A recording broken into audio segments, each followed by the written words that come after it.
Welcome to தாவணி culture. இன்றைக்கி நம்ம மஷ்ரூம் வச்சு ஒரு சாண்ட்விச் எப்படி செய்கிறதுன்னு பார்க்கலாங்க.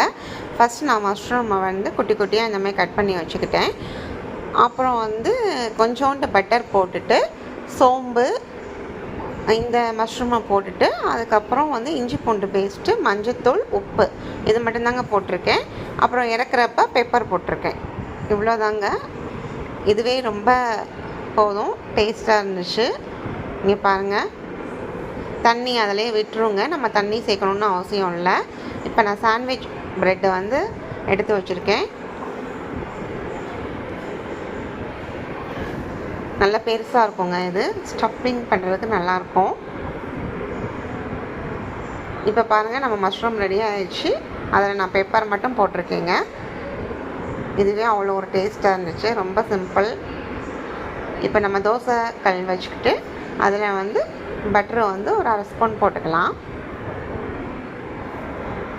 போட்டதுக்கப்புறம் நம்ம எடுத்து வச்சுருக்க ப்ரெட்டில் அந்த மஷ்ரூம் ஸ்டஃபிங் வச்சுட்டு தோசைக்கல்லில் போட்டு எடுத்துட்டா சூப்பரான ஒரு மஷ்ரூம் சாண்ட்விச் ரெடி ஆயிடுச்சுங்க. 5 நிமிஷம் தாங்க ஆகும் இது செய்கிறதுக்கு. இங்கே பாருங்களேன்,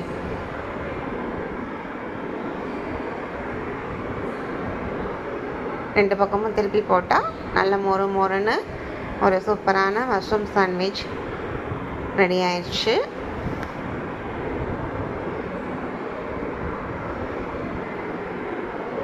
இப்போ திருப்பி போட்டுக்கலாம்.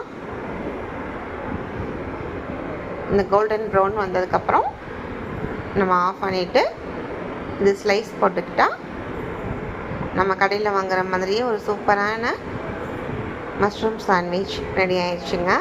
இங்கே பாருங்கள், ப்ரெட்டு ரொம்ப பெருசாக இருக்கனால நான் ஸ்லைஸ் போட்டுட்டேன். இது ரொம்ப சூப்பராக இருந்துச்சு. நீங்களும் அந்த மாதிரி செஞ்சு பாருங்கள்.